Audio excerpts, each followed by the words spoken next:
Tell him, McCluskey. Tell him what time it is. Little Hen says it's time to rock and roll. All you people are so scared of me. Come quietly or there will be trouble. Man, that's just me. I'm Batman. This is Sparta! There is a tiger in the bathroom! I'm an excellent driver. If it bleeds, we can kill it. Pop quiz, hotshot. Keep the change, you filthy animal. Okay, people, tomorrow morning, 10 a.m., Santa's coming to town. Santa! Oh my God! Santa here? I know him.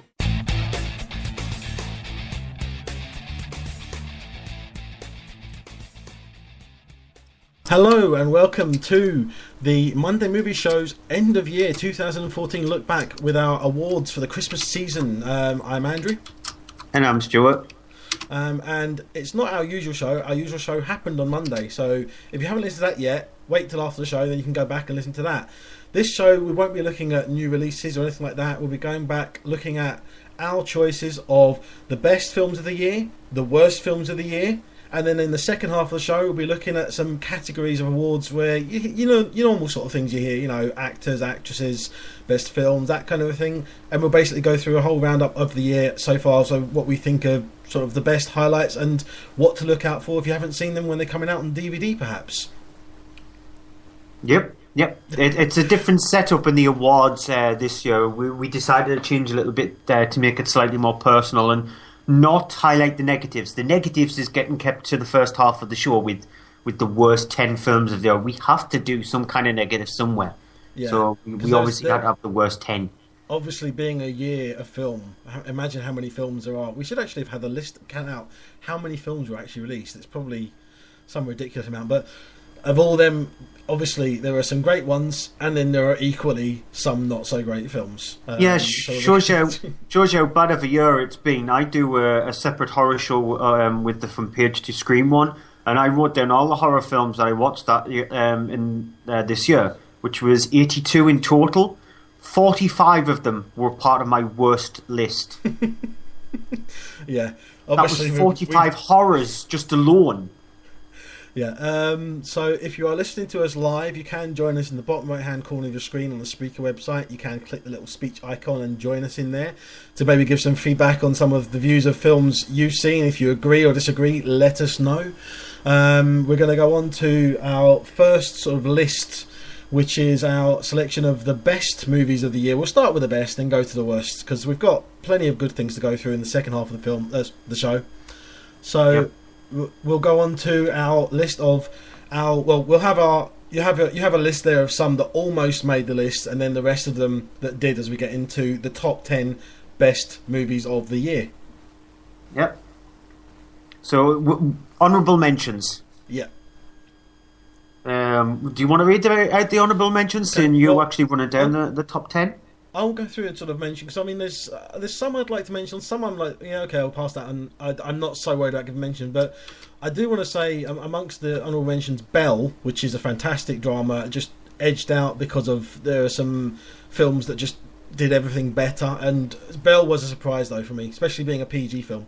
We have Captain America: The Winter Soldier is in there. Marvel on top form this year, and personally, Marvel's Captain America: The Winter Soldier is my number one film of the year, but it has moved down and just into the honourable mentions because of me. The fact there was, because of, we have to we basically come up with this list between us. We agree, we disagree on certain things, we move things around. Merely disagree. And, yeah, disagree mostly. Well, we agreed quite a lot this year on a few things, which was quite scary. Yeah, but we brought it down to the last seconds of the show. That's the reason why we started a little bit late in trying to get number 8, 9 and 10 sorted. So because at one point 8 and 9 were both number 8.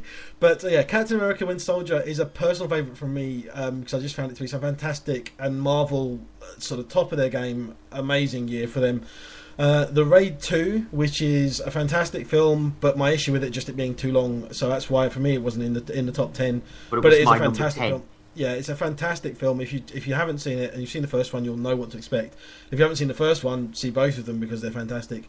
The Babadook, which is your sort of entry, because I've known of it being brilliant. My other half was want to see it, and I haven't seen it because I'm a wimp and it's horror. Yeah, you are. and Dallas Buyers Club, which is the other honourable mention, because it is a fantastic film. There's a reason why it won awards at the Oscars last year. Technically, it's in this year on our show because of the fact that we're in the UK and we go by UK release dates. Dallas Buyers Club did not get released in the UK until January.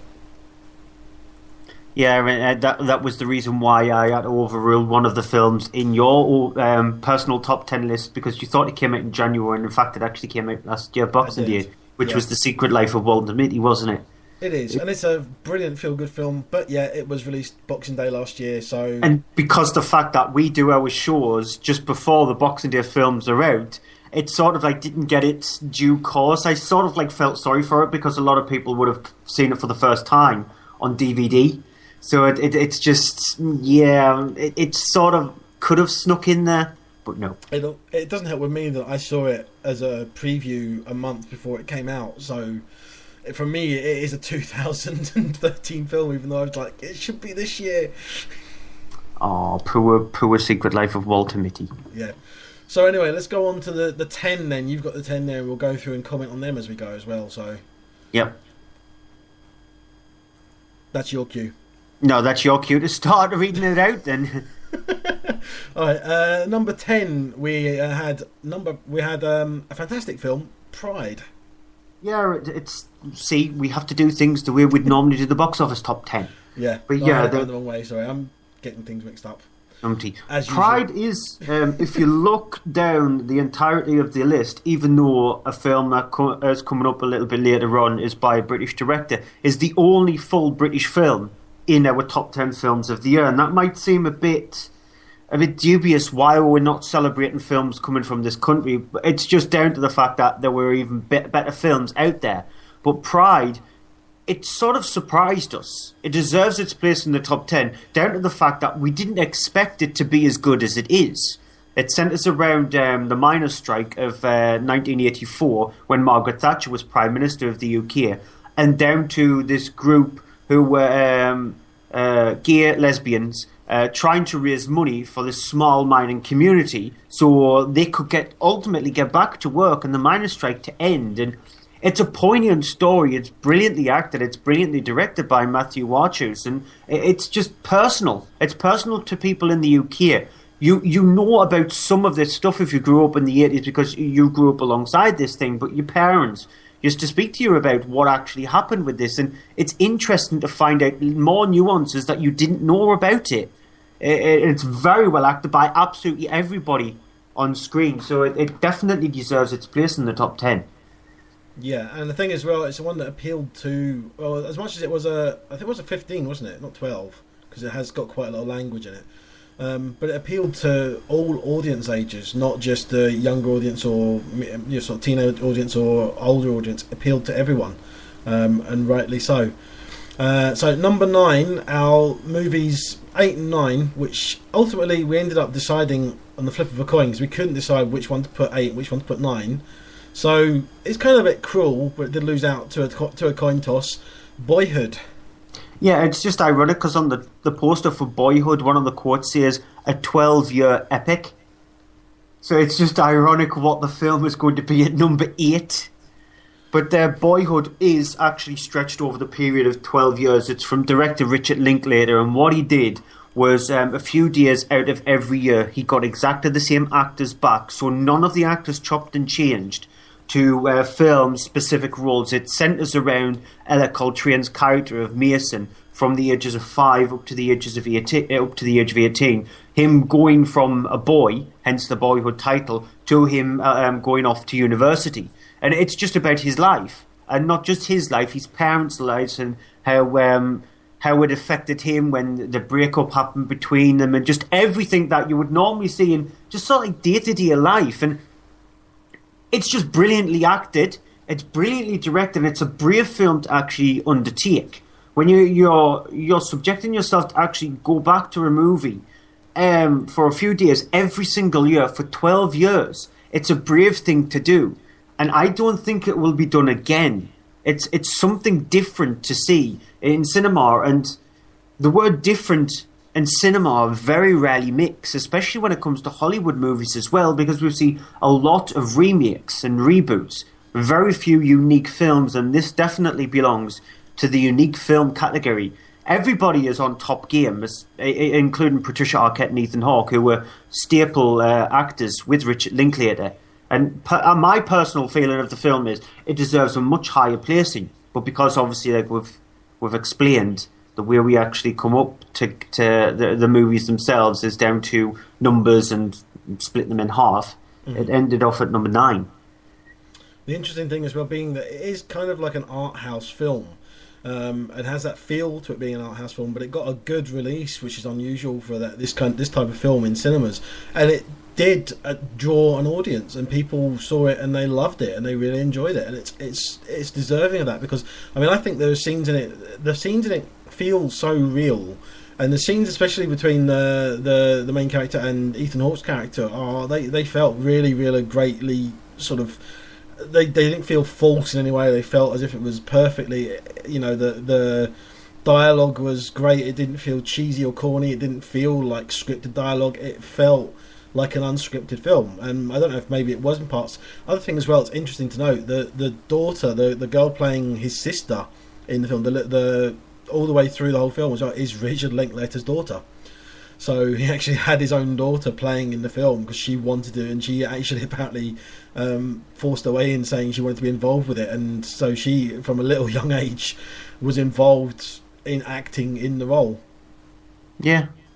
So it means the other one that kind of won the coin toss at number 8, 12 Years a Slave. Now, this just makes it... I think this is probably the earliest film on our list. It was released on January the 10th. So all the way back at the start of the year. So it just made it into the list, even though I think it was released in the US slightly before that. But it was. I think it was November in the US of 2013. I tried my best to sort of like give weight to these films which were big Oscar contending movies, these films which won a lot of films in the Oscars, because I thought, in my opinion, that they had their due course, they had their time in the sun, and I was looking at movies trying to eliminate that period of time. But it's really difficult to throw 12 Years a Slave out of your mind. It's a film that I can't believe came out on January of this year. It feels like I watched it last year, because it seems so long ago since I watched it. But it's directed by Steve McQueen, not the actor, the director, who's a British director. It would be impressive if Steve McQueen, the actor, came back from the dead and started doing... Well, he did do a car advert, so... That's but true. It stars Chiwetel Ejiofor, and it's his defining role as an actor with the character that he plays, Solomon Northup, in the film. And it just follows the fact that he went from being practically a citizen to somebody who was a slave for 12 years, and how badly he was treated by his captor, Michael Fassbender's character. And you've also got a brilliant performance by Lupita Nyong'o, who's now sort of like in the limelight now, and she is getting big, huge, massive roles. So it elevated unknown actors, and also an actor who was sort of like maybe looking for the role that would push him into the upper echelons of actors into Chiwetel Ejiofor, and it just proved it, because he was just amazing in the film. There is a weak element of the movie, in my opinion, when it comes to Brad Pitt, but we're not looking at weakness when it comes to films in the top 10. We're looking at the positives, and you can't help but say that 12 Years a Slave is a brilliant film, and the Oscars agreed. Yeah, it's the thing with that as well. It's a film that the reason that it's for me in the top 10 at that point, because the fact that it's a film that it's hard hitting and it stays with you. That's for me why I kind of made a bit of a push for it to be more in our sort of place in the top 10, because it is a film that was powerful and it left an impression, and that is why I thought it was such a great film. Number 7 is, we've got selected Dawn of the Planet of the Apes. Yeah, the first of the summer blockbuster films, and blockbuster season, in my opinion, it's just become lacking in any originality, in any brilliance, in anything, to be honest. It's the typical big explosions, Transformers, I'm looking at you. Those kind of films. Surprisingly, without spoiling anything, is not in either of our top 10 best or top 10 worst films. Yeah, surprisingly enough, because it was just a very meh film. Yeah. But it's just... that season there, the blockbuster season, has just become a place to throw these big, huge, massive huge, massive budgeted films in there, and it's lost its brilliance of what it used to be like to go to the cinema to see these big films, maybe 1 or 2 or 3 maximum a year.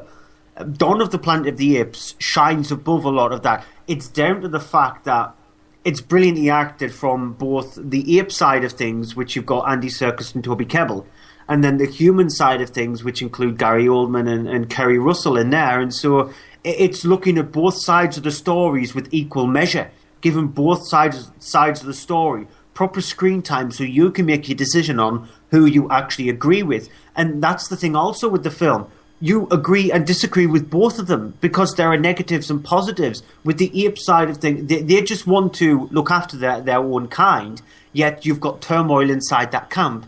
And it's the same with the humans. And normally we only see that side of things with the humans, but it's with both. And it's lovely to look at. The story flows really nicely. It's very well handled by Matt Reeves, who took over from Rupert Wyatt to direct this one. And I hope that he is actually involved in the next one, because this is the series that I thought, after the last Planet of the Apes movie that was rebooted by Tim Burton, that there was no chance that there would ever be a decent Apes film again. And the last 2 Apes films have proven that there is definitely a chance for them to make fantastic films. And Dawn I think, is better than Rise. I agree as well, because it's kind of, it is showing obviously the evolution of the apes, but it's showing the evolution of that world of the apes and the humans, and the way that's kind of, the way the human society has kind of crumbled after this disease has wiped out the majority of the people.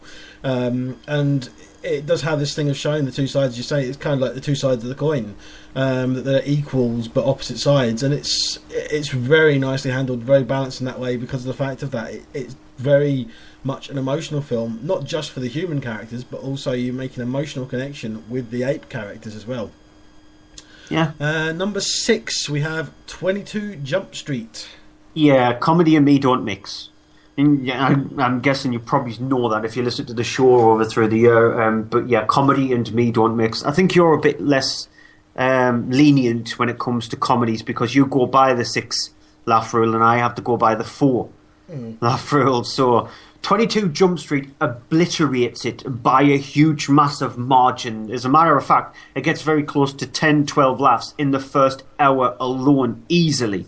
And that's down to the duo of Channing Tatum and Jonah Hill. They hit gold with the first 21 Jump Street. It was a remake of a TV program. And again, it was another one of those films where I was thinking, this has got no chance. But it was really funny. And like I said, they managed to hit gold with the teaming up of Tatum and Hill. And they just have a lot of fun with the sequel. And you can tell that the actors are enjoying themselves and you're enjoying yourselves because the jokes are funny. It never really relies on gross out humour. It's just there to make you laugh and make you enjoy it, unlike movies this year including In Between Us 2 and The Other Women and things like that, which sort of just made you wonder why the hell are they making them. This one was entertaining from start to finish because of the teaming up of Tatum and Hill and the direction between Phil Lord and Christopher Miller, who get a mention a little bit later on. I think as well as that, it's the mix of the humour being good humour as well, not just the typical gross out humour that's become accustomed. It's just with what's now the sort of the norm for American made comedy movies, which it seems to be fall back onto the lowest common denominator humour.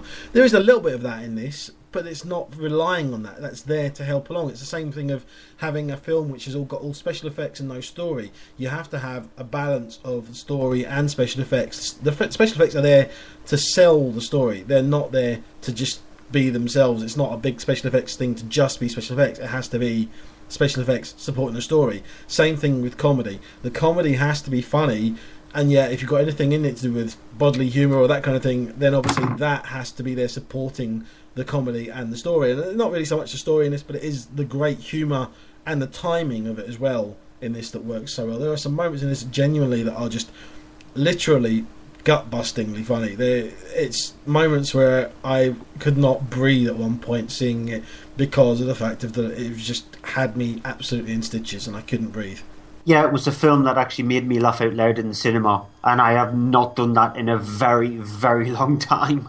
And number 5 is The Imitation Game. Yeah, one of our more later films to enter in the top 10 this year. It doesn't get released in the US until Christmas Day, because they have cinemas open on Christmas Day. Why? I don't know. But this has got Benedict Cumberbatch in it, and after he did The Fifth Estate, the Julia Assange movie, it sort of like tarnished his career a little bit, in my opinion, because wasn't very interesting at all. And this one is he seems to get characters which is based on real life, and this is based on Alan Turing, who cracked the Enigma code with a small little group of people. But again, it is another one of those ones, and we seem to be like we're repeating ourselves, where it's the mixture of a brilliant direction in Morton Tyldum, who did Joe Nesbo's Headhunters, and the acting from not only Benedict Cumberbatch but also Keira Knightley and Matthew Good and Charles Dance and Mark Strong, and so you've got a very strong cast there. But it is down to, in my opinion, Benedict Cumberbatch, because he handles Alan Turing brilliantly. In his older life, you've also got the younger version of Turing as well, which I can't remember the name of the actor who played the younger version of Alan Turing. Either, unfortunately. But it was each area of Turing's life was brilliantly well done, and the story's very interesting. Even though you might think that you know about the Enigma code and how it's cracked, you find a lot more in this film, and a lot of it is truth. They obviously have to take leeways here and there to cover up people's names and cover up some of the things that come out of that. But it's very interesting, but also moving and humorous at times, and it definitely deserves a place in the chart. At number 4, Everything is Awesome. Yes, it's the Lego Movie. Yeah, not the best animated film of the year. We'll get onto that coming up, but a Lego Movie, it's just brilliant from start to finish. It mixes animation with comedy. It runs at such a pace that there's so much going on, you might think that you're just going to get bombarded with stuff and not being able to concentrate. But the best thing is, you concentrate, and when you go in to see it the second time, you feel like you're seeing a different film, because you're noticing loads of other different nuances that you didn't notice in the first one. There is a tiny little bit in the film itself which sort of like lacks a little bit, but it's made up for the rest of it being brilliant. And when also you've got 1980 spaceship guy just screaming "Spaceship" multiple times and me laughing like a little girl, it's just it definitely deserves a mention, especially with like Despicable Me 2 with the Minions that made the top 10 last year. This had to make the top 10 because it's entertaining, and that was its whole goal. And it's another Phil Lord and Christopher Miller film. They are geniuses in my eyes when it comes to comedy. Yeah, it's the fact of who would have thought a Lego animated film would be, first of all, this fun, and second of all, this good, that you can enjoy it, adults and kids alike. And the humour in it, the funny little sort of in-jokes that are in there, the gags, the physical gags, sort of, visual ones as well as dialogue ones as well. And then it has this weird thing as well at the end where it turned into this other thing of, about childhood and stuff, and looking back at it has this kind of emotional connection for anyone who grew up in sort of the 80s playing with Lego. It has that sort of connection as well. So there are kids obviously nowadays playing with Legos, so it has that connection too. But it's rare you get something that will connect with both adults and kids on the same level, spanning over, 30 years. Yeah, it makes any adult feel like a kid, and any kid feel joyful. So that's the best way to describe that movie. And it's got Batman too. Yeah, and it is awesome. Did we mention it is awesome? Yeah, it is awesome. But even more awesome, number 3, we have How to Train Your Dragon 2.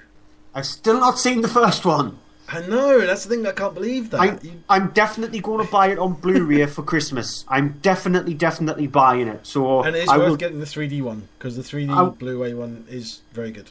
Yeah, I wonder if there'll be like a double pack where you get the first and second one, because they don't own the second one. So I might just buy it as a double pack. So I've got both films, because I think there is for both of them normally, but I don't know that they do a double pack for the 3D, which is a shame, because they're both in 3D. Yeah, they might have that special 2 for $25 on it. But How to Train Your Dragon 2, in my opinion, this might be sacrilege considering how much of a huge Ghibli fan I am, but this is the best looking animated film of the year. Lego Movie is... Hang on, say that again? How to Train Your Dragon 2 is the best looking animated film of the year. The Wind Rises is beautiful. The Lego Movie on a technical front is absolutely awe-inspiring because they managed to animate Lego blocks and make them look like they're using Lego blocks. Even the box trolls is really brilliantly done because of the stop-motion animation. How to Train Your Dragon 2 is just gorgeous. It is absolutely gorgeous. And for me, the defining moment of the film itself is when you do get inside the huge, massive ice mountain for the first time. And you see those multiple dragons, the different kinds of dragons, each one of them looking like they've got their own personality to them. And how long it must have taken them to animate that is just astounding. And it's got emotion to the story. It's a very brave film because it doesn't treat kids like kids. It doesn't talk down to them. There is some serious adult subjects in How to Train Your Dragon 2. And so it's brilliant on that front for not talking down to kids. But it's also entertaining. There's little bits of humour here and there. There's proper connection with the film. And it's the best animated film of the year. Not the best, just not the best looking one. It is the best animated film of the year. That's why it is at our number 3, because it definitely deserves that. And I can't believe it, considering I had not seen the first one. I had nothing to go on with How to Train Your Dragon 2. I went into this movie completely blind, and it surprised me beyond belief. And the thing that's really amazing about it is that there is more to the animation in this than there is in the first one. But the thing is that there's so much more in the characters visually, physically. The animation work on them is fantastic, and there's so much level of detail. The character of Toothless, the main dragon in the film, it doesn't have dialogue, doesn't speak, has maybe obviously grunts and stuff, makes noises and things like that, but it's got so much emotion and character to it that you don't have any problem reading it. It's perfectly, visual expressions and movement and the way it acts, the way it behaves. It's alive. That's what the animation does. The animation actually makes you believe that a dragon is alive. And real, and you do connect with it on that level. Yeah. So we're down to the last 2 of our best movies of the year. This one may be a bit of a surprise to a lot of people. So I mean, I'll let you explain why, but obviously this is the one we've gone up with number 2, Nightcrawler. And it's down to Jake Gyllenhaal. I'm not just going to say it's down to the director or the people who are around him, including Vinnie Russo and Bill Paxton. It is down literally to Jake Gyllenhaal, because I saw a film this year called Enemy, which is out in the UK in February next year, and Jake Gyllenhaal is fantastic in that. He is my favourite actor, Jake Gyllenhaal, because I think he can take on any role, even bad roles like The Prince of Persia. It's not a very good...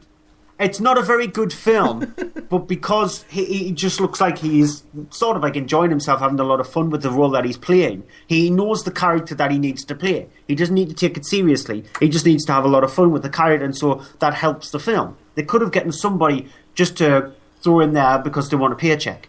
That's not what Jake Gyllenhaal's about when it comes to the movies that he's done. Everything from when he was in the film The Boy in the Bubble all the way up to something like Nightcrawler. He's a consistent actor. And Nightcrawler, I'm not going to say it's his defining role, because I still think his best film, in my opinion, is Donnie Darko. But Nightcrawler... I've got to say as well, just recently I watched Zodiac again, and I love that film, but he is fantastic in that as well. So Nightcrawler is a film which is full of despicable, nasty, horrible characters. And Raz Ahmed, who plays the person who's alongside him, he's sort of like, he's the only nice one in the film itself. And again, it's down to how Gyllenhaal plays the character. It's just about somebody who goes along to the accident, tries to get there first to shoot it and sell it to news stations so they can put it as news first. It's the way America works, and it's the dark underbelly of journalism, and it's shown warts and all. And it's just brilliantly, like I said, acted by Jake Gyllenhaal, but things around him as well, little nuances, how at times colour doesn't exist. The fact that the saturation is toned down and just the way he acts is very scary. It reminded me a lot of Hannibal Lecter. Hannibal Lecter on the loose. That's a really unnerving thought. I think as well that it's a film that manages to evoke such a reaction from the audience. And this is kind of similar in tone to how things like Killer Joe in recent years did with Matthew McConaughey, with the feeling that you're watching it. There's not anything in it that you like about the characters, but that's what makes them so interesting. Some of the worst characters in cinema history are sometimes some of the most interesting and the ones that are most fun and yet disturbing to watch. That is what's great about Nightcrawler. It centers around this performance by Jake Gyllenhaal, and who is fantastic in it, and is such a horrible, rancid character, but it's one of these things, it's a disaster movie. You can't look away because of the fact of that everything on the screen is so visceral, and so you can taste it. It's brilliantly done and such an emotional film. And when I saw it with my other half, we came out of the screen and she actually said to me, I feel dirty after that film, I need to have a wash or something, because it just felt so horrible. But it's such a fantastically disturbing film that it's a fantastic piece of drama, and really well put together, and really just shockingly good. Yeah, those are the kind of films, especially when the lead character in the movie itself is dark and despicable, that when you come out of the cinema, if you've gone to see the movie with somebody, that you talk a bit more. You seem to talk, and not just when you've come out of the cinema, a couple of days down the line, a week, 2 weeks down the line, you seem to talk more about those characters and how they were portrayed in the film, more so than the likeable characters. It's the despicable, nasty characters which stick in people's heads more, in my opinion. And with his character in Nightcrawler, it just proves it that he's a fantastic actor.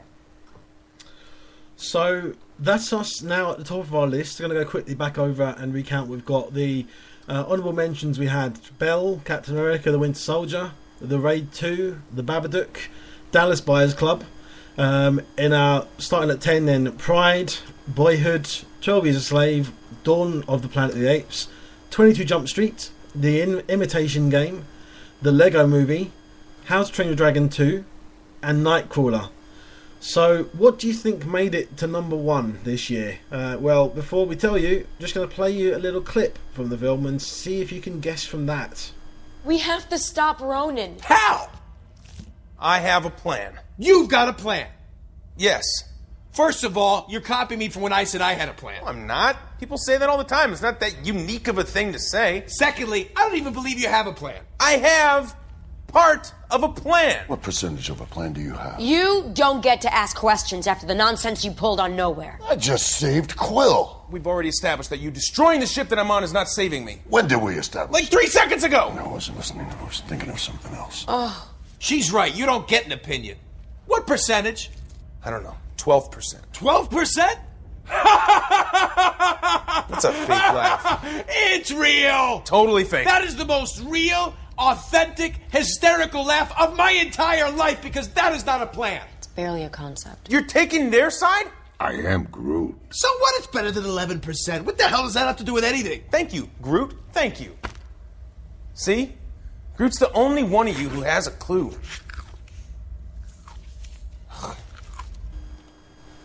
So yes, the number one film of the year for Monday Movie Show is Guardians of the Galaxy.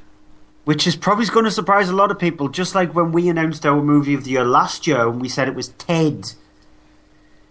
Yeah, I think a lot more people might agree with us this year, though. Yeah, we got a lot of messages, especially me. You made Ted your film of the year. Yeah, we did. We made Ted film of the year. This year, it's a Marvel film. It's a superhero film. It's sort of like superhero in the loosest terms a little bit, but it's a superhero film.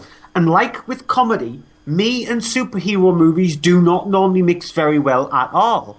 I just don't see why people love them so much. I find the way Marvel was handling part one of the series leading up to the first Avengers movie, I just found those movies lacking in practically anything decent when it comes to an entertaining film.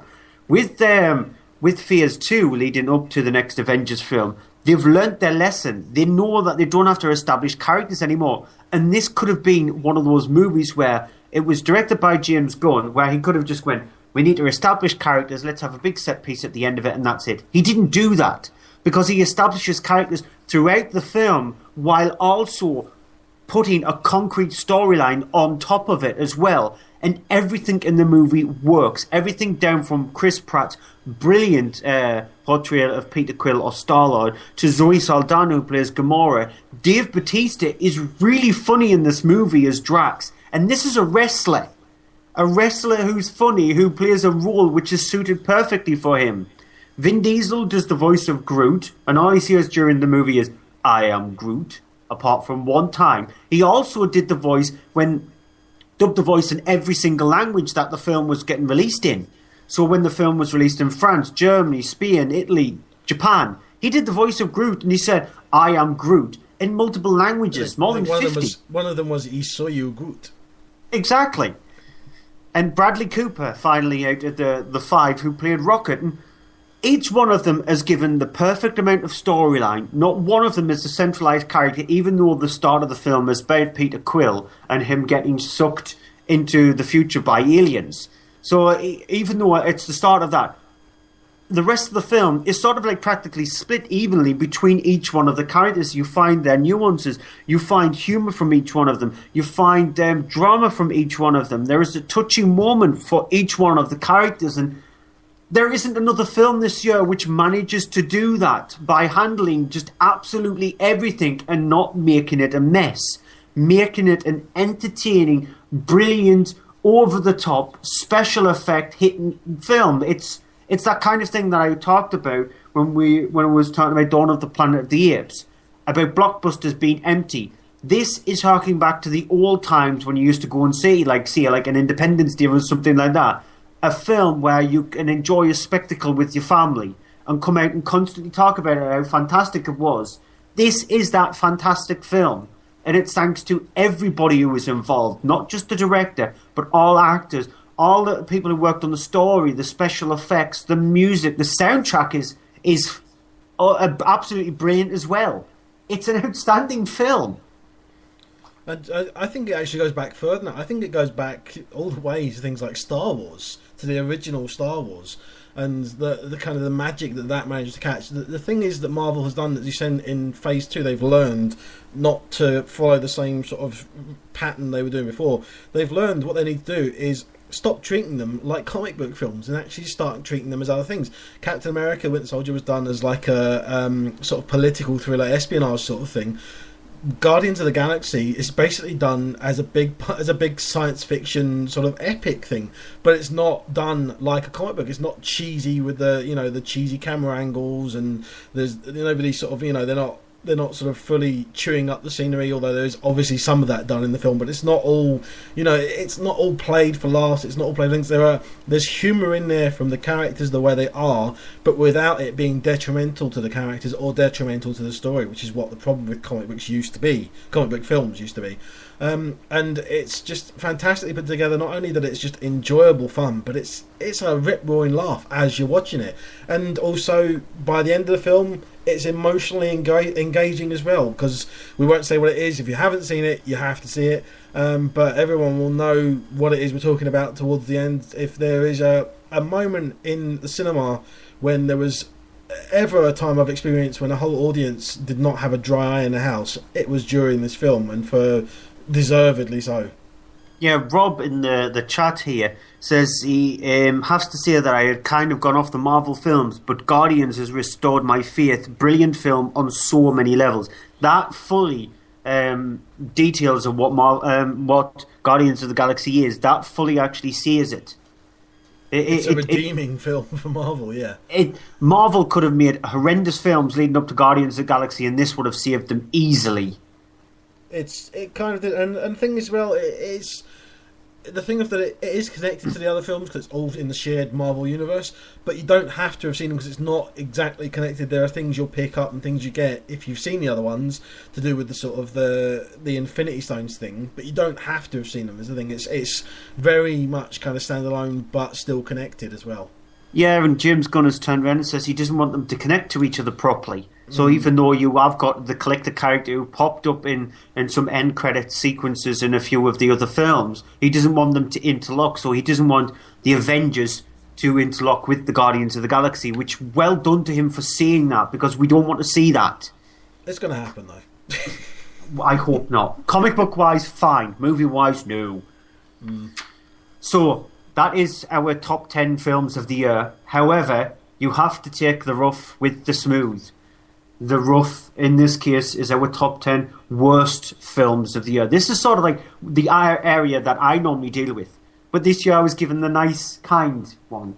The top 10 best films, which is rare for me because I love picking films apart badly.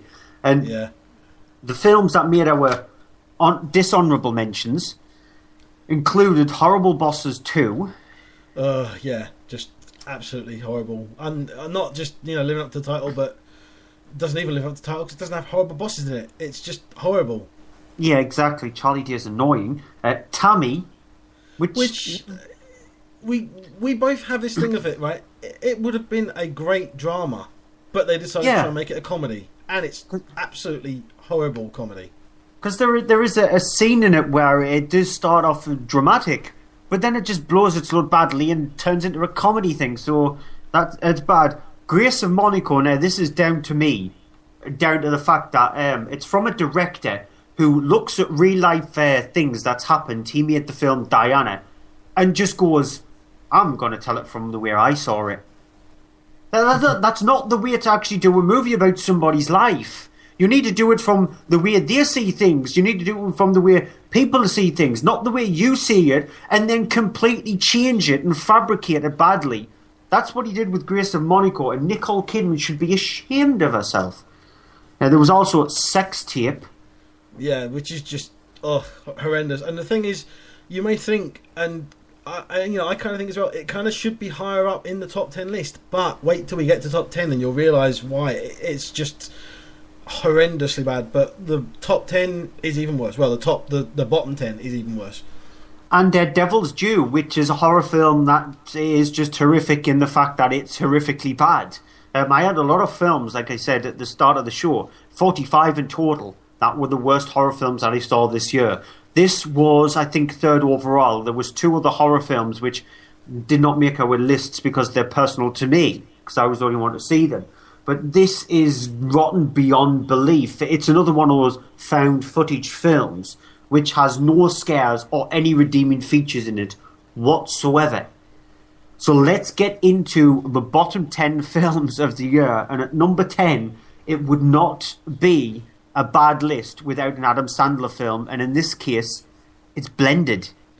Yeah, I mean, it's Adam Sandler going back to what kind of made him famous, which is the whole rom-com humour, and rom-com just crappy-com sort of thing, because that's what it is. It's 2 people thrown together with him and Drew Barrymore's characters who both have kids and yet don't connect, and then they end up getting, of all things, ridiculous thing, or something happens, they go on holiday together and they're in sort of safari together, and then they all sort of kind of start to have feelings for each other together, and if you're watching this with someone, then you will want to vomit together because it's that kind of a film. It's terribly tried. It's the typical Adam Sandler just pathetic thing. And the thing is, Adam Sandler can act. He can do proper performances, and I've seen it twice, not once but twice now. We've seen him act properly and do decent films in Punch Drunk Love years and years ago, and just recently with Men, Women and Children, which wasn't a great film, but he was good in it.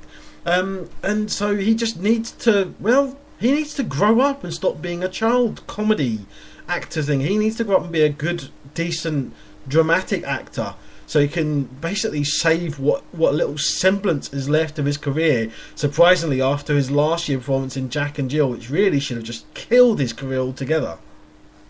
Yeah, and Blended for me, personally, it is higher up in my personal bottom 10 of the year, because the fact that the film itself made me so angry when I left the cinema because of what it tries to do. It manipulates you on such a bad and trite level that you can never forgive a film for doing that.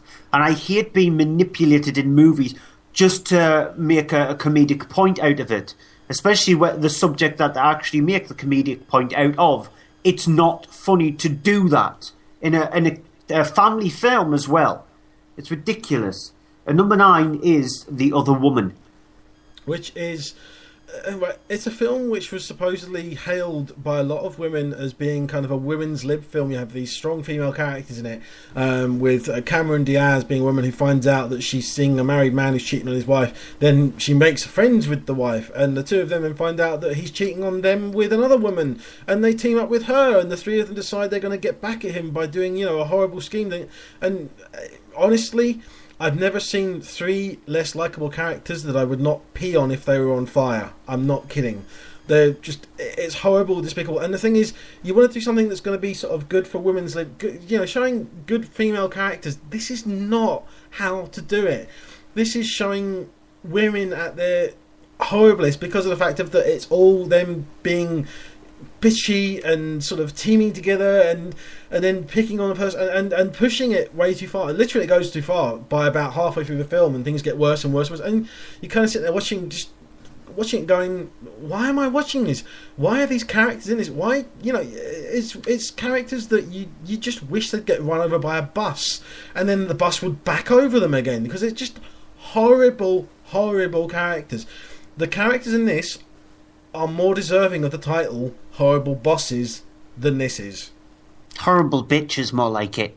It kind of is, and it's kind of bad to say that, and I feel bad saying that, and it feels kind of almost sexist of it saying it, but it's kind of what it is. It's just women bitching and, ready to at one point claw each other's eyes out, and yet then they become friends, get over it, and then decide to team up and, go against the guy, and it's honestly not helping out sort of the female opinion, the female view in cinema. It's actually weakening it, I think. And there's other things, like we've got Rebel Wilson in particular is another one. Is a comedy actress who does these films, and seeing what I've seen of her in upcoming The Third Night at the Museum looks terrible as well. And her and Melissa McCarthy characters as well, as we had in Tammy there, and Melissa McCarthy has not done a different character in all of her films in years, where she's basically just playing a dumb female character who doesn't turn up for herself and doesn't have a clue, and just basically plays the victim, but it's supposed to be funny. It's not. It's sad. Yeah, Pitch Perfect is the only Rebel Wilson film which I could tolerate her in. But I switched this film off 20 minutes into it. At least I didn't have to sit in the cinema and watch it. So, it was awful. Yeah. At number 8, this is a personal one in my opinion for me. I was the one to manage to get this into the bottom 10, is The Canyons. Yeah, I mean, you're going to have to talk about more about this, because I've only seen bits of it. I turned this off. It's Lindsay Lohan at her best, which is, to me, Lindsay Lohan at her worst. Yeah, it's written by Bret Easton Ellis, who did American Psycho. This, coming from a person who knows how to do a very strange film, decides to do a movie about a woman who gets involved with a porn actor played by James Dean, not the actor you might think. An actual porn actor named James Dean in real life. Yeah, he is a porn actor in real life. And another actor who goes by the name of Nolan Jared Funk. Yeah, there's a letter there which I would like to change in his surname. You can probably guess what it is, but the film itself is shockingly bad. It's down to absolutely everything. The writing is so cheesy that it's the kind of thing that he would have... I think he wrote the script in Baby Bell or Cheese Strings. He actually just got a whole load of cheese strings and just wrote the script in that stuff. The acting is horrible. The directing... I don't think the director had a clue what he was doing. I think he was just there on set to maybe shoot 10 minutes each day and just piece it together and just go... There's a film. Just throw it out there. Because it went through so much trouble and turmoil to try and get a distributor, but also to try and get it released. We didn't get it in the UK until the end of the year, near to the end of the year this year. In the US, it was released in August last year. And it's just a catastrophically awful movie. And there was a lot of tales of it being like this rotten film. And you think to yourself... It can't be as bad as people are seeing it. Yes, it is. It's just as worse as people are seeing. And number 7 is Ride Along. Yep. So we're starting into the sort of the comedies now. This is the thing we said in the best films of the year, we had 22 Jump Street, which is a film that got comedy right. It had humour, it had a average story, above average maybe a bit, but it was all about the sort of the characters and the humour and the way they work together. And in this, you have a character played by Kevin Hart who is just absolutely horrible. You don't care about him. He wants to be a cop, so he gets taken on a ride-along by his future potential brother-in-law, played by Ice Cube, who oddly enough is in 22 Jump Street as well. And the thing is that it's just awful. The trailer admittedly has a few laughs in it, but that's all the laughs of the film. The film itself, it has moments that do make you giggle, but it just honestly could be so much better. It should be so much better, and so honestly just face-slappingly bad in that it kind of sits there and it goes, oh yeah, this is funny, laugh. You kind of like, it needs one of these signs above it saying applause or laughter. You know, it lights up every time there's something, because you're going to go, oh, that's a gag. Oh, that's meant to be funny. Oh, okay, someone being shot is funny. Yeah, okay, and then he's walking around, you know, bleeding, and that's it. And then at the end, okay, you know what's funny? Because he's in hospital and he's on drugs. Okay, yeah, that's funny. Yeah, right. It's just awful. And also, as well, Lawrence Fishburne in one of the most throwaway cameo performances that I just could not take him seriously in it. It was awful. Yeah, it shows you how unfunny this film is. It's like being told a joke, but being told the punchline before the start of the joke, because they expect you to laugh at it, and it just doesn't work on any front. The duo of them in the film itself, both Kevin Hart. I can't stand Kevin Hart. He gets really on my nerves, but they think that they can sort of like do their own version of 22 Jump Street. It feels on every single level. And number 5 is Tarzan. We've gone past number 6.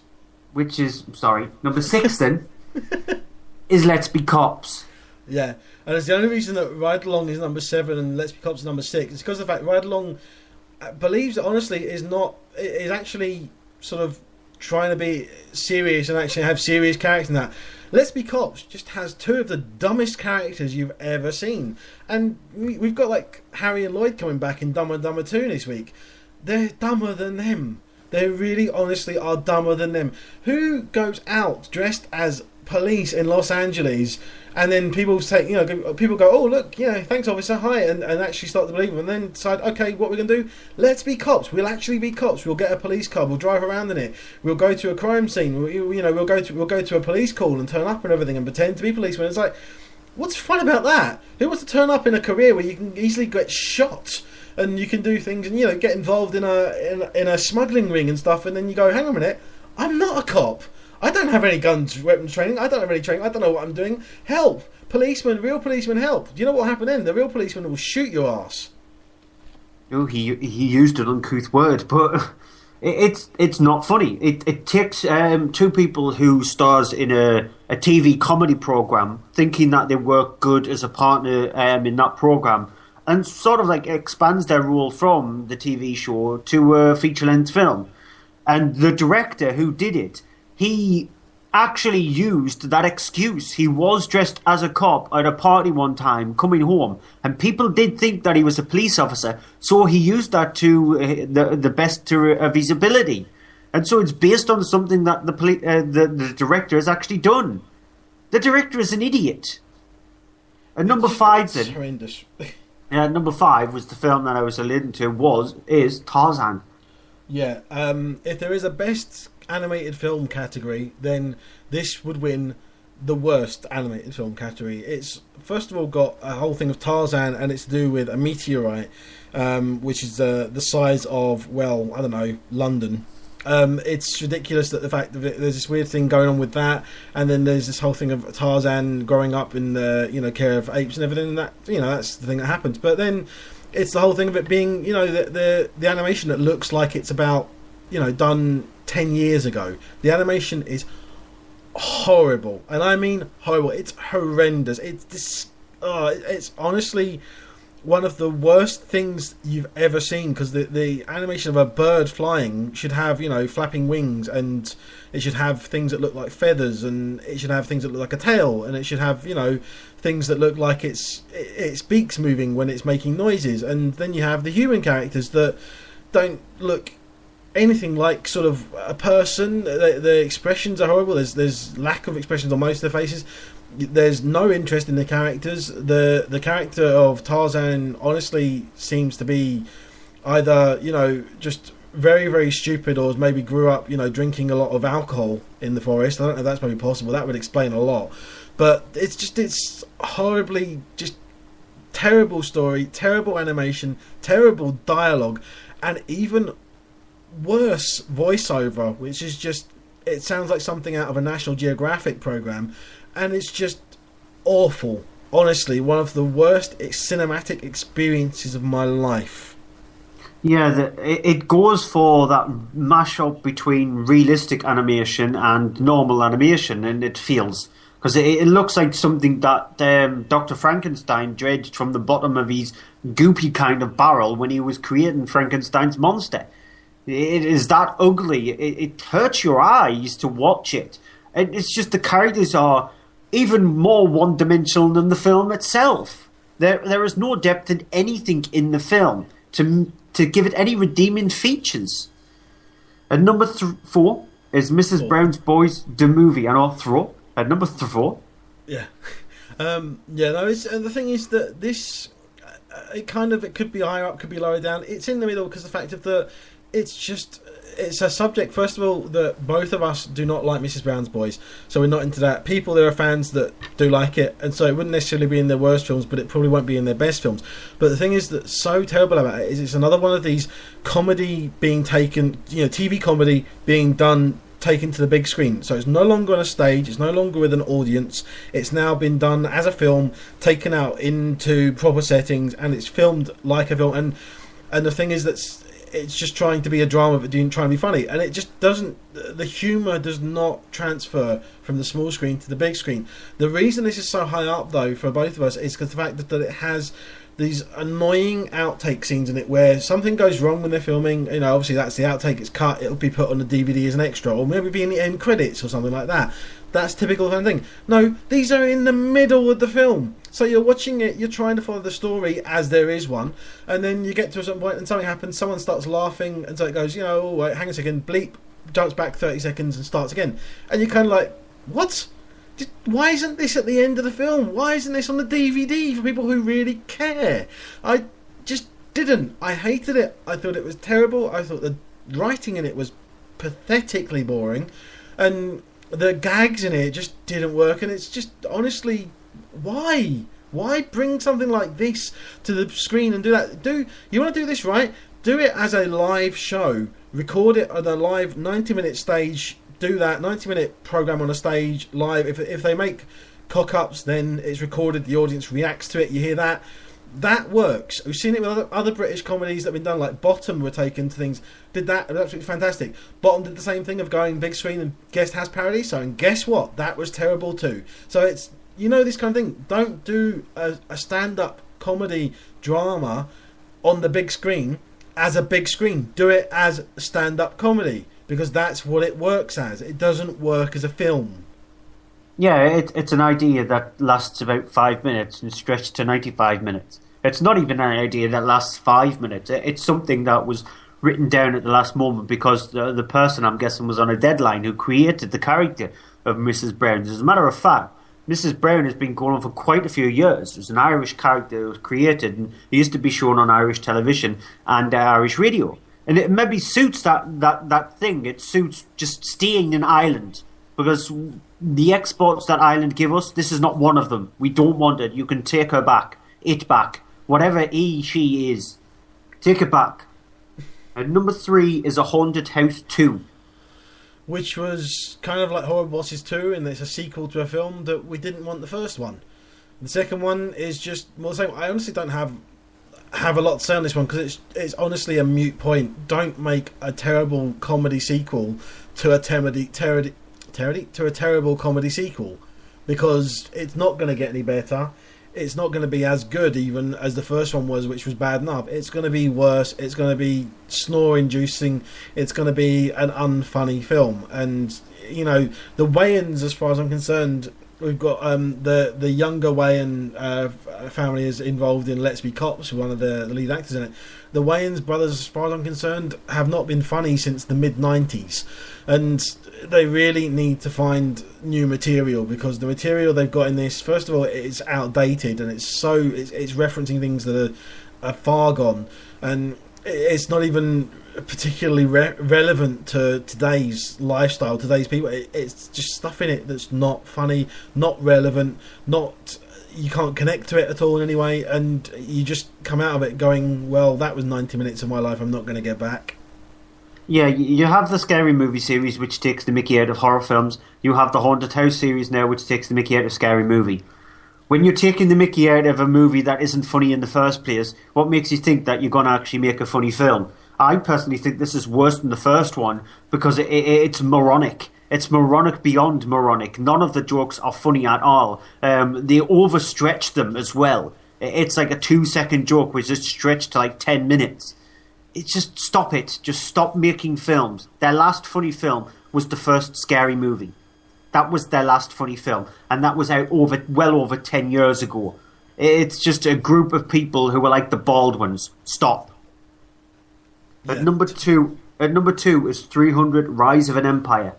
It's a film so bad that it has action sequences in it during which I fell asleep. And not once, not twice, but 3 times. It even has a sex scene in it, which is also a fight scene in it. And that was honestly a moment that I started falling asleep in as well. And also was kind of going, what? And I honestly sort of to God started wondering, was I dreaming, or But I've watched it again since when it's come out on home DVD. I watched it, and honestly, I watched it. I managed to stay awake for it all that time, but I still kind of watched it and thought, yeah, I think when I fell asleep, I must have had a dream, and what I dreamt was better.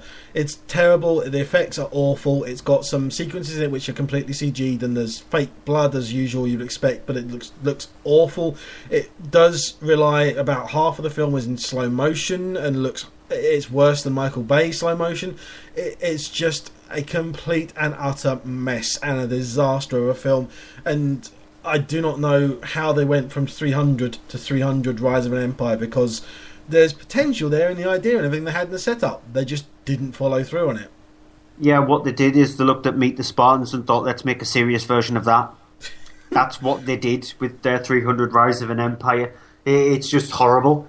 It's a movie that features so much slow motion that I think there is only a 10-minute film there, because the rest of it just is in slow motion. They couldn't think of anything else to put in there, so they thought, we'll have this fight sequence, but let's do it so slowly that even a snail would fall asleep. And it also doesn't really have a massive connection to the first film until about 10 minutes before the end. Yeah, exactly. And before we get on to the number 1 film, we'll go over the top 10 again. The dishonourable mentions included the messes that were Horrible Bosses 2, Tammy, Grace of Monaco, Sex Tape, and Devil's Due, but they weren't as bad as these other 9 films. At 10 was Blended, at 9 was The Other Women, at 8 is The Canyons, 7 is Ride Along, 6 is Let's Be Cops, 5 was Tarzan, 4 was Mrs. Brown's Boys, the movie, 3 was A Haunted House 2, number 2 was 300 Rise of an Empire, and at number 1 is... I understand you're having some trouble with the arrangements we've made. Your arrangements? You may find spoiled by the next harvest moon. I think not. You sail to Egypt tomorrow. There's been a revolt in Heliopolis, north of the Nile River Delta. You will enjoy war, outsiders, and you will forget all this. I certainly don't fear for your survival. May your mother's gods be with you, if they be at all. Ask him about Amy. One final thing. Your brother here seems obsessed with the thought that you've taken the girl's maidenhood. Why don't you reassure him that's not the case? Certainly I shall. I assure you, brother, it's none of your business.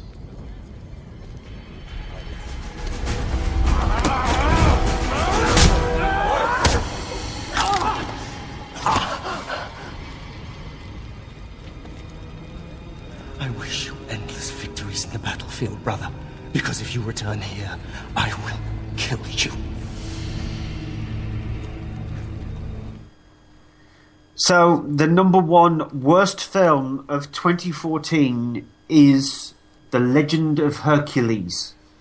My, how the mighty have fallen, because this was directed by Rennie Harlin, who at one time directed Die Hard 2, and I forgot the name of it, believe it or not, the Sylvester Stallone one, Cliffhanger, that was it. And then he's done some other films recently as well, which have been quite terrible, and then this is the low point of his career so far. It's absolutely terrible. It honestly felt like a film which was incomplete. It feels like a film that has no story to it, B, terrible characters to it, and C, some of the worst acting in history, from Kellen Lutz especially at the lead role, who is just awful performance in this film. And the thing is as well, it's just got moments in it that you kind of sit there and you want to laugh at just how bad it is, but it's not just only sort of funny, it's sad, it's disappointingly sad, and it's actually really kind of a bad moment in history. You're watching a film and you're like, I want to laugh but I want to cry, but I don't have the energy in me from watching this. It's honestly an awful film. And the thing as well, there were 2 Hercules films come out. Though the Brett Ratner one isn't in the top 10, it's a far superior film to this, and actually a solid film. This is terrible. The Brett Ratner one is fantastically enjoyable and good and funny and everything that Hercules should be. This is just Legend of Who? Yeah, it makes you think, doesn't it, that Brett Ratner or Rennie Harlin, you would probably go and watch a Rennie Harlin film over a Brett Ratner movie. But he sort of like flipped the tables around in the fact that Rennie Harlin was the one to make the horrendous film, because honestly, it just questions you how these movies get greenlit. How they actually come to picking the actor to play the lead character in the film, because Dwayne Johnson does a really good job of playing Hercules in Hercules. Kellen Lutz can't even act. He can't. Even a 2-year-old in pantomime, in their first pantomime, can act much better than Kellen Lutz. Yet you think that he's lead actor material. Hey, delusion yourself, I would. You've just gone and easily made yourself the worst film of the year. It'll probably feature on other people's lists as the worst film of the year. And gladly so. It should. Because it is really that bad. It has some sequences in it which are laughably terrible. And there's a sequence when he's swinging these pillars on chains. And first of all, it looks like it's something out of Minecraft, the video game. And the thing is, I swear, I actually saw it at the cinema. And there was no 3D version released. I don't know if there's been a 3D version released at home. But the film screamed made for 3D. But then they realised how bad it was that they thought, we're not spending the money to convert it to 3D. We'll just release it as it is in 2D and won't bother because it's so terrible. Yeah, and just in the live chat there, Rob said, it's a sad day when Dwayne Johnson's Hercules is a better film. The thing is that the Dwayne Johnson's Hercules is actually pretty good. It's enjoyable, it's fun. At no point is it overly dull or anything like that. And it has great performances from him as well. But not only him, it's got John Hurt, it's got Peter McMullen, it's got, I forget his name. Kiefer Sutherland. Yes, it does have Keith Sutherland, doesn't it? Yeah. No, that's not what I'm thinking of, though. I'm thinking of Ian McShane, who's fantastic in it and brilliantly funny in it as well. Yeah. So that is the worst films of the year. If you're going to see Hercules, the Rock Disney one, animated Dwayne Johnson film. one. Well, yeah, there's that as well. But see the Dwayne Johnson one. Don't see the Kellen Lutz one because it's awful. Beyond awful. That's it for the first part of the show. We're going to have a quick break and then we'll come back to do our normal sort of category awards, which is a bit more complex, but Stuart will explain that when we come back. From page to screen, So they have 9 times out of 10 they have to send it back to you unopened or just throw it in the garbage can. Things don't always look exactly as we envision our life to look, but sometimes it works out and turns out even better. Gregor Fisher, his bacon number is 2 because he was appeared with January Jones in Love Actually, and January Jones and Kevin Bacon appeared in X-Men First Class together. I've got to say, the very Harold and Kumar 3D Christmas, now that just makes me want to rush out. It's about the acting, about the writing. That's really what theatre is for me. Probably had more names than Prince or whatever. Never mind, there's a joke for the oldies. Be like, who's Prince? Who's he? I'd just like to see Mr. Freeze hiring his bad guys, going, right, okay, so you're a psycho, right? Can you ice skate? Head over to iTunes, Spreaker, and Stitcher, and put in the search box from page to screen. And welcome back to the Monday Movie Show special. In this case, it is the awards side of the show. We've just looked at the top 10 best and worst films of the year, but now we get into the awards. And this year we decided to change things up a little bit, because normally when we're deliberating over the films of the year and also the awards, it takes us forever to come to an agreement when it comes to the category stuff. So I thought I would simplify it a little bit, or we thought we would simplify it a little bit, by us choosing our own in the normal categories that you would normally expect in award shows, which include Best Film, Best Actor, Best Actress, Best Director, Best Supporting Actor, and Best Supporting Actress. So instead of us arguing over who should win what, we've chosen our own. Be there all night if that's the case, trying to organise that. So it's made it much more easier. And on top of that, we've each chosen 3 categories which we have more of a passion about. So we can showcase 3 films that deserve something special. So in my case, I've got Kids Film of the Year, Best Horror / Sci-Fi Film of the Year, and Biggest Prize of the Year. And Andrew, you've chosen... I've got cinematography, Best Cinematography of the Year, Best Editing, and Best Soundtrack. Which we're going to close out with Best Soundtrack of the Year, and it's an interesting track that you've chosen, but we'll get onto that near to the end of the awards. So let's kick things off, like I said, with Best Supporting Actress. And my nominations for Best Supporting Actress were Octavia Spencer, Carrie Coon, Julia Roberts, and Mia Wasikowska. They were the runners-up in Maps to the Stars for Mia Wasikowska, Gone Girl for Carrie Coon, Fruitvale Station for Octavia Spencer, and August Osage County for Julia Roberts. But my winner was Laura Lee Linklater for Boyhood. It's just, personally, I definitely think that she deserved this. It was down to the fact that she worked alongside her father over the period of the 12 years that the film was shot, and was constantly with him. I would say she would probably have been with him than any of the other actors in the film, because obviously father and daughter. And so she was much more involved with the character. Her character is brilliantly portrayed in the film, very well handled. I could have gone with Patricia Arquette as the main supporting actress, but it was sort of like hard to distinguish between them both, because they both got equal territory. But I think Laura Lee Linklater, she plays the sister of the lead character in the film, just handled her role down to a T. My selections for Best Supporting Actress, my runner-up roles are Rachel McAdams for A Most Wanted Man, Mackenzie Foy for Interstellar, Imelda Staunton for Pride, Jennifer Lawrence for American Hustle, but my winner is Lupita Nyong'o for 12 Years a Slave. And this goes back to obviously the beginning of the year, but as I said, the thing with 12 Years a Slave is that it had moments that stuck with you, and for me, out of all of those actresses, that is the one that stuck out the most and just honestly struck me the most and stayed with me, especially through all the others in the time they'd come. So for me, she's a fantastic actress. She proved it in that. I look forward to seeing her in more roles, and I hope that she just throws as much into them as she did in that, because she just threw heart and soul into that film. It propelled her into the limelight, didn't I? I know I didn't include her into my 5 selection there, but as I said in the top 10s, I was trying my best to sort of like stay away from the films that had Oscar buzz to them.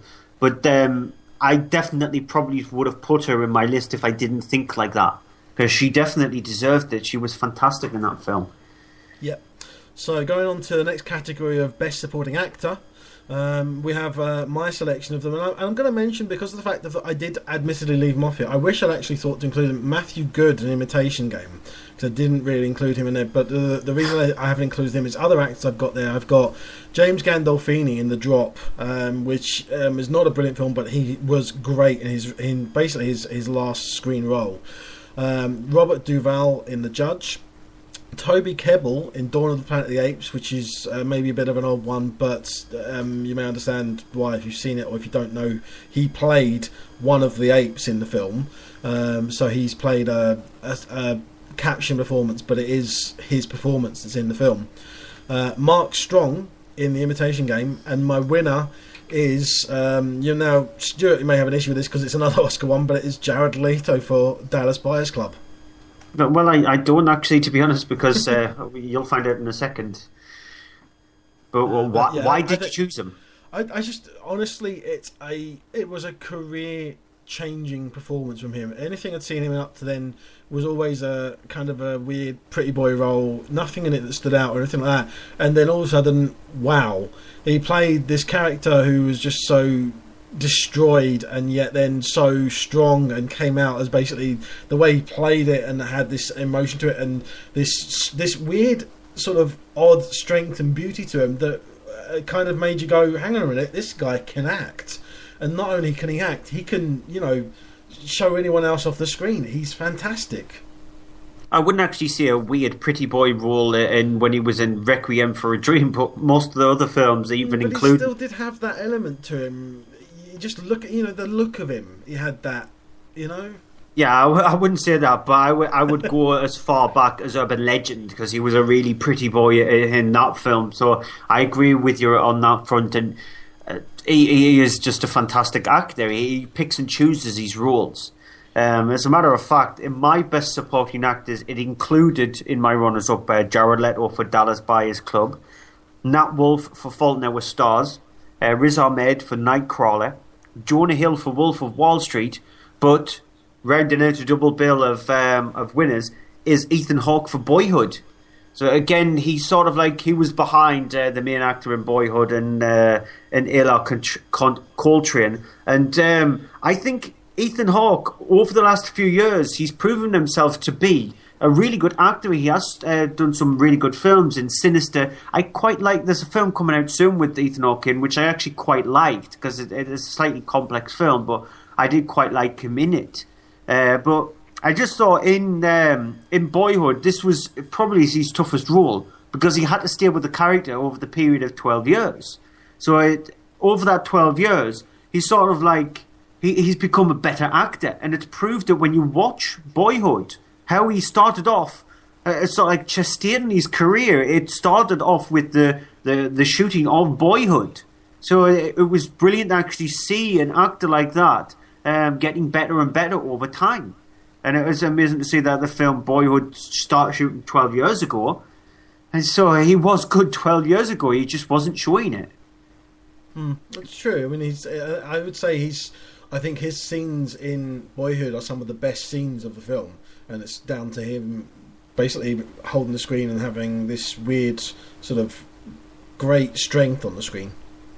Yeah. Now, on to what people would normally deem as sort of like the main categories. And first up is Best Actress. Now, my runners-up in Best Actress was Julianne Moore, which is a strange choice for Map to the Stars, which is a David Cronenberg film. And I'm not much of a fan of his, but I thought this film is one of his better films. It's a really interesting film, and I thought she was really good in the movie. Scarlett Johansson for her and Under the Skin, specifically for Under the Skin, even though I really liked her. I thought her role in Under the Skin was just outstanding. Meryl Streep for August Osage County, and Shailene Woodley for Fault in Our Stars. But the winner, in my opinion, was Gugu Mbatha-Raw for Belle.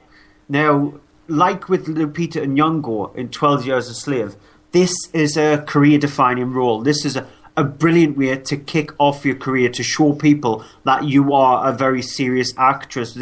I've not seen her in any film previously to Belle, and Belle's a very simple storyline. Again, it's got very similar ties to 12 Years a Slave. It's about racism. But it's brilliantly acted by Gugu Mbatha-Raw. She's got a very strong-willed character in the film, and it needs a very strong actress to be able to pull that off, and she does this leaps and bounds. My runner-ups for Best Actress were starting off with Amy Adams for American Hustle, Keira Knightley for The Imitation Game, Nicole Kidman for Before I Sleep, and your winner, my lead runner-up was Gugu Mbatha-Raw for Belle. My winner is Rosamund Pike for Gone Girl. And the reason is for that, without trying to sort of spoil things, I don't want to spoil anything. If you haven't seen Gone Girl, she plays a character that's a very cold character, very, very brilliantly played character, and very dark. And I really was not expecting it from her. I was absolutely blown away by her, and also the fact that it kind of shows how versatile she is, because everything else she's played in before has been a lot very different to this, and it really did kind of was a head-turning performance that made me go, whoa, hang on a minute, she's very different in this. I was not expecting that at all. Yeah, it's really actually hard to explain her character in that film without giving away spoilers, because a lot of her character in that movie is spoiler-horrific, majorly spoiler-horrific. Yeah, so that's the less said the better. Yeah. Right, on to the other big acting award, which is Best Actor, which my runner-ups for this are Chadwick Boseman for Get On Up, which he played, I forgot his name, James Brown. Mm-hmm. You have Timothy Spall for Mr. Turner, Chiwetel Ejiofor for 12 Years a Slave, Jake Gyllenhaal for Nightcrawler, which is a very, very brilliant performance. But the winner for me was Benedict Cumberbatch for The Imitation Game, for his performance of Alan Turing. Yes. And just not only for his performance of how kind of a sort of an outsider he was, and how difficult he found things, and the sort of the oddness of him, but also then later in life the difficulties he had because of the discoveries of him in his personal life, and very, very brilliantly and very, very kind of emotionally played on the audience. I think very, very good, great performance. You would think that we're doing this on purpose, but it bleeds perfectly into my selection, because in my runners-up included Benedict Cumberbatch for The Imitation Game, Jack O'Connell for Starred Up. Now, I really do want to see 71, because he's supposed to be brilliant in 71. He is in that, yeah. He also is supposed to be really good in Unbroken, which is out in Boxing Day in the UK, and so he seems to be, even though he didn't win the Rising Star Award at this year's BAFTAs, he's guaranteed to win it at next year's. It was just strange that he wasn't even nominated in that category this year. Ella Coltrane for Boyhood, so Boyhood didn't make it a triple win for it in the actors categories. Oscar Isaacs for Inside Llewyn Davis, because I think he was the strongest thing about that film, and he's gone on to big things. But my winner is one of Andrew's runner-up, and it's Jake Gyllenhaal for Nightcrawler. And I sort of led into the fact that when we did our top 10 films of the year, that Jake Gyllenhaal is just I think he's my favourite actor, and he definitely proves it in Nightcrawler. It's his second best role in my opinion, behind Donnie Darko, but it's such a nasty, despicable, deplorable, horrendous, downtrodden, horrible character. It reminds you of the kind of characters that you would see in the Billy Goat's Gruff and the Troll Underneath the Bridge. It's that kind of despicable, horrible, grimy kind of character, but he plays it with such a plum, with such a brilliance that there's no other person who I thought was better than him this year. Leading into, yeah, I know, but that's the whole point. The reason why we did it this way this year, because you can just imagine if we did do Best Actor, we would still be arguing now, over the winner.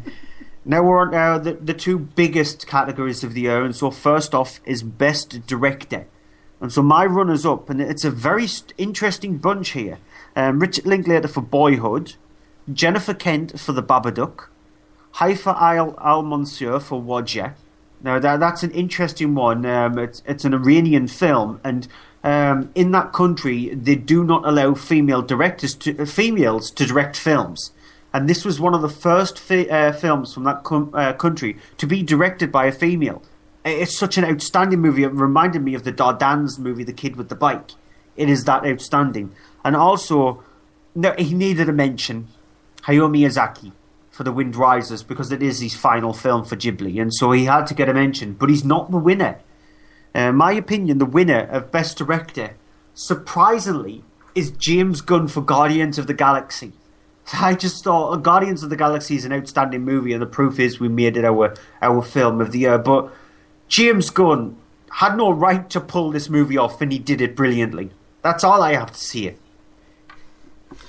My selections for Best Director We have my runner-ups as Dan Gilroy for Nightcrawler. Surprisingly, his sort of major first film, but a brilliant role from the brother of I forgot his first name. The other Gilroy brother Tony? who's sort of involved, Tony Gilroy, who's involved in the Bourne films. John Mark Valley for Dallas Buyers Club. Morton Taldum for The Imitation Game. And Steve McQueen for 12 Years a Slave. But my winner for Best Director, because I just absolutely love the film, love what he did with it, and I do love what he does, but it was Wes Anderson for The Grand Budapest Hotel, which is a film it's odd and weird, but it's visually brilliant, and it's just this weirdness that only Wes Anderson can sort of do with film. He has this strange way of looking at things and strange way of bringing it forward on film, and it's genuinely just visually captured. You cannot look away from it when you're watching it. It's funny, it's engrossing, it's hysterical at times, it's fun, and it's got weirdness to it that he seems to be the only person able to do it and pull it off, and it's just absolutely brilliant. I really, really loved it. You'll also notice that we haven't agreed on any of them. No, we come close on a couple of them, but we haven't agreed on any of them. No. So the last big sort of award before we go on to our sort of the specialised ones that we have for each is, of course, Best Film. Now, my run-ups for this are Out of the Furnace, which is an odd one for me to put in there, but it's a film that stood out for this year and I really, really loved. Didn't get a massive release, but I honestly found it to be a great film. Dallas Buyers Club, The Grand Budapest Hotel, and 12 Years a Slave. But the best film for me overall, which is over everything, the whole film, was The Imitation Game. And because it's a fantastic, dramatic British film. I've seen it twice and I loved it more even the second time that I saw it, and found the performances, the direction, everything in it so engrossing, and it's such an important film, I believe, as well, that it's a story that really needed and had to be told. Yeah, I just want to point out also, before I read out my best film of the year, it's sort of like a misdemeanor when we called it our best film. The way we looked at it was our favourite film of the year. So it didn't have to be the film that was ultimately the grandest film of them all. It was our favourite film of the year. I think from now on we should change it to that category, favourite film of the year, not best film. So best film, I'm a bit miss with that. But you say this now? I know. My choices, though, in favourite film of the year, The Wind Rises, the Hayao Miyazaki, brilliant, brilliant movie. Boyhood, How to Train Your Dragon 2, animated film, my favourite animated film of the year, even though Miyazaki is in there. The Babadook, easily by far the best horror film of the year. Snowpiercer, a movie that's not been mentioned, and because I've been chastised by Andrew for mentioning Snowpiercer. Yeah, it is, admittedly, it is available on import, but it's not been released in the UK yet, so technically it's not counting. I'm allowed to actually include it in this category here, and Snowpiercer, if I had my own way, would have been in the chart of the top 10 films of the year, because it is an outstanding science fiction film. I absolutely loved that movie. But my favourite film of the year will not come as a surprise to anybody, is Guardians of the Galaxy. It's just, I think will surprise when I do Following the Nerd. It'll surprise them more so than anybody else, because they know how much of a non-superhero film fan I am. And with Guardians of the Galaxy, it's just the antithesis of superhero movies. It's sort of like not a superhero movie, but still belongs to that category, but shows up every single other superhero movie ever made and will ever make, because it is just such a brilliant, brilliant film. Right, now it's time to go on to our own specialist chosen categories, and at the start of this part of the show we said what they were, and mine are Kids Film of the Year, Best Horror / Sci-Fi of the Year, and Biggest Surprise of the Year. And Andrew, yours were? My biggest surprise of the year... No, your film categories, the ones that you chose. Yeah, because my categories that I chose were cinematography, best editing, and best soundtrack. Yeah, and so I'm just going to give you my three, the three categories that I chose. If you want to chime in on any of them when I go over them, by all means, because it'll be interesting to hear what you think yours are. But I'll kick off with Surprise of the Year, the biggest surprise of the year. And for me, these were the runner-ups. Odd Thomas, which is Stephen Sommers' film, who directed the Mummy movies, and the Mummy films went downhill really badly, and this film just came out of nowhere for me. And it's Anton Yelchin. It was delayed, and then it just released directly to DVD in this country, so it is properly out. And it's a really funny but dark movie and very well created. Earth to Echo, which is a surprising movie to be in this one. I went in the film thinking that this is going to be a really bad movie, but I came out of it and thought, actually, this reminds me of going to see the movies of the 80s. It had its heart in the right place. Guardians of the Galaxy, because it just surprised me that a superhero movie could be this good. Get Santa, which is just a recent entry into my list. It's a Christopher Smith film who's noted for directing horror movies, but he's done a Christmas movie, me choosing a Christmas film, which made me smile from ear to ear when I left the cinema. I had so much fun going to see Get Santa that Jim Broadbent as a gangster Santa should sell it to you. But my biggest surprise of the year, and again, it's the movie that Andrew told me off for, is Snowpiercer. Because this film was delayed so much that this did not deserve to be as good as it was, and it just surprised me after I watched it that I couldn't find a fault with it. I loved every single minute of this film. Is there any films this year that surprised you? I think the one that has surprised me the most it'd have to be Interstellar. In that it not surprised me that it was that good, but surprised me that it was very different from what I was expecting it to be, and just was not expecting what I came out of it afterwards, and just in a good way, but also in a kind of a bad way. It's you have that sort of expectation when you go into a film, and it was nice, but also a little disappointing. It's an interesting choice, that. Right, my next category is best horror / sci-fi, and I think you've got a choice for this, considering sci-fi, maybe, horror, no. But in my best horror / sci-fi films of the year, the runners-up were The Guest, the Dan Stevens film directed by Adam Wingate. It's brilliantly twisted. Dan Stevens is amazing in the film. He goes from being sort of very normal and happy to being somebody who could rip off your face very easily, like there was a zip there, or it was made from Velcro. Horns, which I don't think you like that much. Didn't. If I was to say best horror of the year, I would say that, but purely because of the fact that I don't really see horror, and it had things in it that I liked, but it wasn't. I didn't think it was that great. I liked it, but I had issues with it. I loved it. It kind of went a bit too far for me at some points. And I loved the fact that it went too far because it's a very witty, sarcastic movie, but Daniel Radcliffe has shown that he is no longer Harry Potter. Yeah. He is this proper, dark, brooding actor, and it's down to Alexander Aja. He did that with Elijah Wood in Maniac, and he's done that with Daniel Radcliffe in Horns. I just want him to take another actor who's sort of downtrodden, who's looked on as to maybe be a child actor, and take them and push them into something like this. Maybe he could do that with Macaulay Culkin and shake off his sort of Home Alone kind of persona. Just put him in a really nasty film. You're Next, which is another Adam Wingate movie, but it's just brilliant. It's really dark and twisted and funny, but really dark humour. Odd Thomas, again, I mentioned it, the Anton Yelchin, Stephen Sommers film, but my winner, it had to win it, was The Babadook.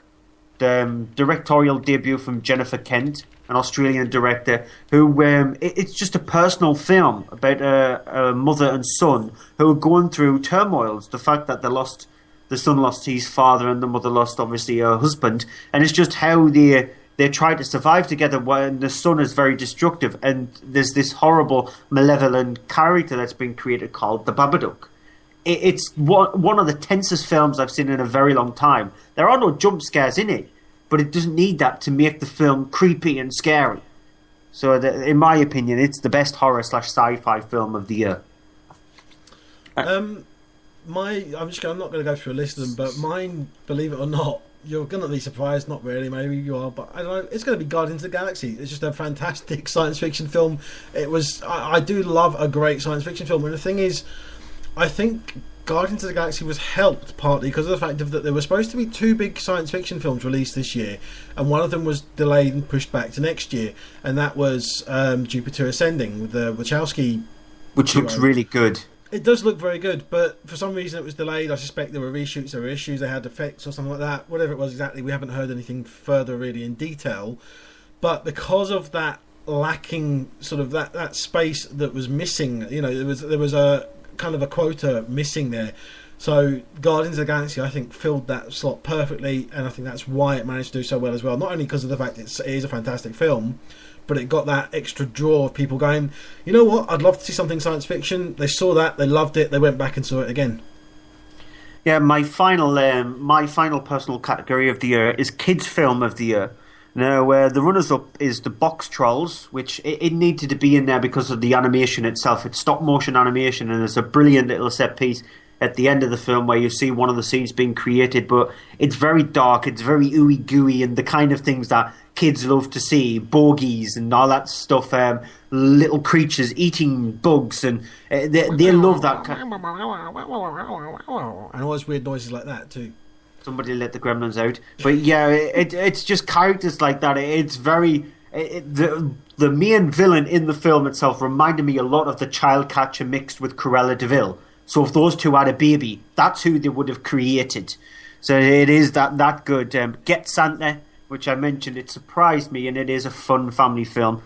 Paddington, which I thought it was I didn't expect this film to be any good. David Yates was the director of it, who did the last couple of Harry Potter films, and it's just very British, but British on a really good level. How to Train Your Dragon 2, no surprise there. But my winner, because it is so goddamn awesome, is the Lego Movie. It is just absolutely awesome from start to finish. It's just an entertaining film. A brilliant double bill to have alongside Guardians of the Galaxy, in my opinion.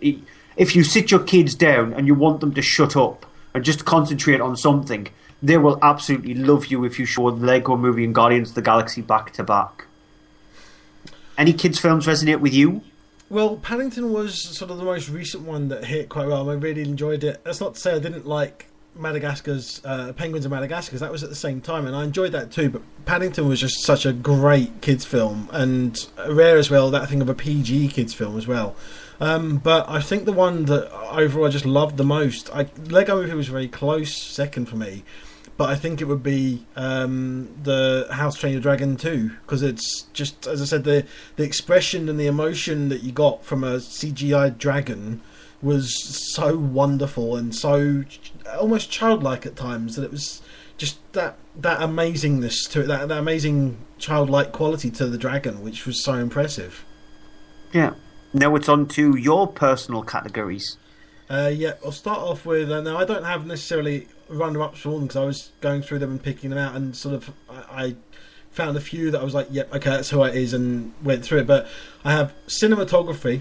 For best cinematography, I have a few runners-up. I have Sean Bobbitt for 12 Years a Slave, which I put in there largely for... There are a couple of shots in it that are just so beautifully striking but hauntingly disturbing as well, and the way that it's shot and the way they're done. There's some scenes there that just it kind of looks so amazing, but and also for a small kind of budget film as well for that, but it's got some honestly striking moments in it.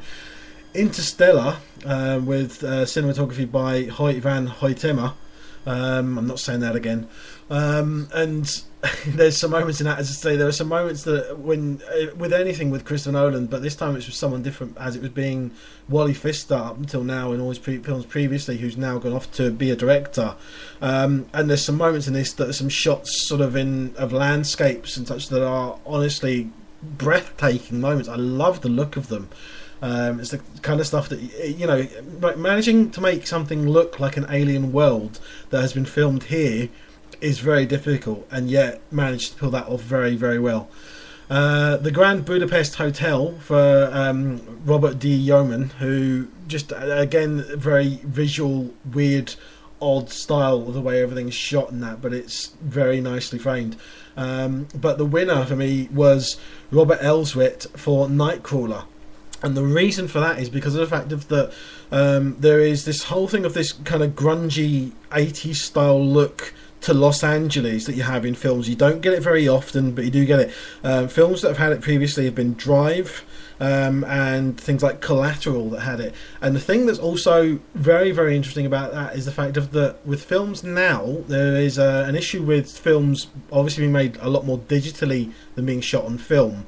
And also the fact of that lighting has changed, not just lighting in film, but actual lights that there are on the streets. And the thing is, they've now changed things in Los Angeles, so it's hard to get that grungy look at night because of the different technologies and stuff. Yet Nightcrawler managed to get it. Nightcrawler had this grungy, horrible, weird feeling to it. The way it was lit, the way it was edited, the way it was not edited, the way it was, the color was manipulated in the film. That really was amazing to look at for me. Yeah, even though these aren't my categories, I'm going to chime in like you did with mine. Cinematography-wise, Under the Skin had a striking look to it. I loved the empty, vapidness of when she was alluring people into the dark area where it was just pitch black. It's a brave thing to do that, just like with Interstellar, with sound, where they just take away the sound of the film. It adds tension. With Under the Skin, you've got the just darkness, the stoicness of that, and I loved the way that was shot. The Jim Jarmusch film, Only Lovers Left Alive, it's just how emancipated both Tilda Swinton and Tom Hiddleston looked in the film itself, and the way it's shot, it's got a very sort of like orangey brown look to it, and it adds to their emancipated look. But I personally think it's the Babadook for me. The Babadook, it's a brave film to do a horror movie where there is no colour in it. The colour has been seeped away, and it just adds to the turmoil of the family in the film. So in my opinion, for myself, I would go with the Babadook. Okay, so my next category, which is best editing in the film. Now, I don't actually have the names I should have written them down, but I didn't get them. The names of who was involved in editing. So I just have the films to say. But the films, I'm got the nominations. I've got the Grand Budapest Hotel. Again, it's a very odd, but the way it's edited is very quick, snappy, and very, very interesting look to it. Boyhood is my only nomination for Boyhood throughout the entire show, except for our joint one.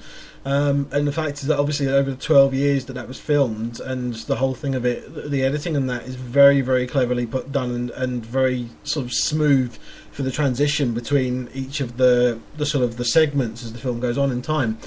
Interstellar, because it has got, as you said, the editing, the thing of using the editing to the sound outside, and the editing, the mix of the sound and the picture on this, the editing of the two together is very nicely done, but it's got very weird balance between very quiet, subtle moments and very loud, big moments, and that is very hard to do and actually get it to have the effect that they wanted, and which I think they did in Interstellar. But the winner for me is Guardians of the Galaxy, because the editing on it is that brilliant that there's no point in it that it drags, even on repeated viewings.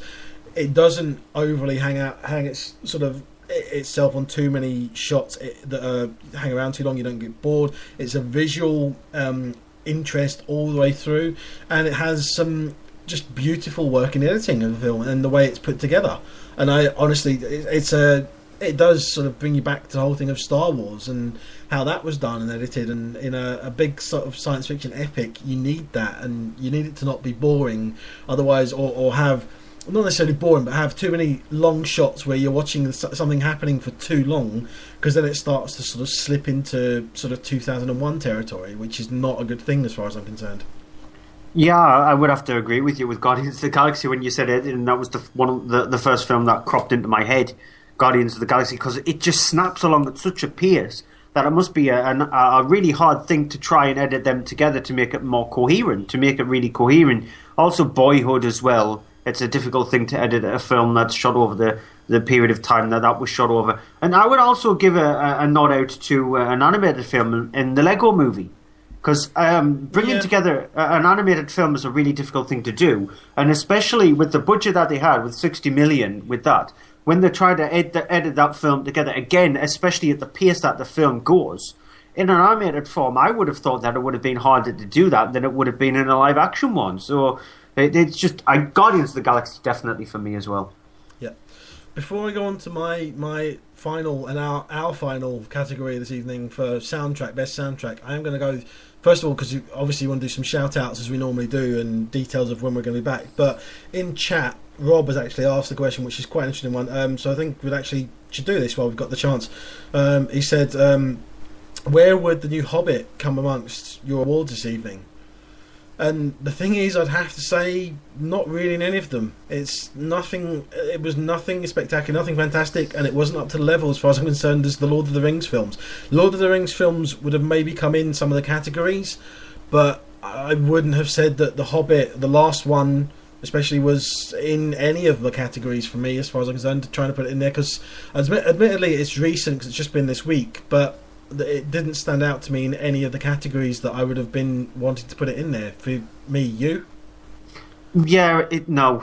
I think it's the culmination of a disappointing trilogy, in my opinion. I was a huge, massive fan of the Lord of the Rings series, and when I watched the first Hobbit movie, I was deeply disappointed. When I watched the second Hobbit film, it showed me some of the problems with it because it seemed to alleviate the problems of the first film. In the third one, it just capped it all off. That series, that trilogy of movies, is so problematic that I did say this when we reviewed the film last week, that it hasn't got a beating heart anymore. The heart it beats is made of concrete, whereas with the heart of the Lord of the Rings trilogy, it was there, it was prominent. Peter Jackson looked like he was doing a film that he wanted to do rather than being told to do. And that's how I felt with the Hobbit trilogy, so it would not have made any of my categories at all, not even the technical ones, because I don't even think the technical stuff is a marvel. There was nothing in that movie that deserves to win anything, apart from being very average and quite disappointing. As Andrew has said there, though, you've got one more category to go, but a few shout-outs, because I am hosting this section of the show, and you just reminded me when you actually said that. I was thinking, we have to close the show, and I can't even think how to do this. But well done, congratulations on that. But you can get onto your final category after we've done a few shout-outs, which is our website. It's the best place to start first. It's mondaymovieshow.co.uk. If you keep an eye out on the site over the next couple of weeks, you will see our personal top 10 films and worst films of the year going up over the period of the next, I would say, 2 weeks. It's just to give content on the side and also to give you a view of what we think ourselves, our top 10s and worst films of the year are. Some of them did make into our overall, but some of them might actually surprise you on our personal list. So check out our website, mondaymovieshow.co.uk. You can also get us on Facebook, facebook.com/mondaymovieshow, Twitter @mondaymovieshow. I'm at Cryptic Tadpole, Andrew's at EHDVD. You'll find me more on there. Andrew's more on Facebook, as a matter of fact. So check him out on Facebook as well if you want to. You can find a link through our Monday Movie Show post. You can also email us, mondaymovieshow@yahoo.com. So send us your feedback. Send us what you thought was your films of the year in any of the formats that I've just said there. You can also check out any of our previous shows from this year on Podkick or on Android. You can also get us on iTunes, but there's also an app that you can get iTunes podcasts on Android as well. So there's multiple ways for it to listen to us. You can also find us on YouTube as well. A couple of places where you need to check out is from page2screen.com, followingthenerd.com. Final show is tomorrow night, Thursday, if you listen to us live. And also a big, huge, massive shout out to our charity, which is the serenfoundation.org.uk. But it's a big thank you to everybody who's actually listened to the show in 2014. Without you, we would actually have no show. We would have no platform to give our views on the films that we reviewed over this year. We must have looked at easily 300 plus unique films this year. And it's been it's been an enjoyable thing to do. I enjoy doing the show every single week because it's nice to actually vent on the films that we've seen, whether they be good or bad. It's just it gives you a platform. Considering the fact that we're also do the show live, you'll be surprised that we don't F and blind. We don't slip up with any swear words. We've been doing this for 3.5 years, and we've slipped up twice. And both times have been in clips that we've played. We have never said any of the nasty words, so it's just a surprise we're able to actually do this week in, week out without Yeah, no, us next year we'll have to put lots of explicit stickers on the show because we'll just be swearing our heads off. It's no film has made us do that, even though we've been so close. So, thank you to everybody who's been listening, and a huge, massive Merry Christmas and a Happy New Year to them. So, just before I go on to soundtrack, then, do you want to just say as well when we're back? We are back on January the 5th, 2015.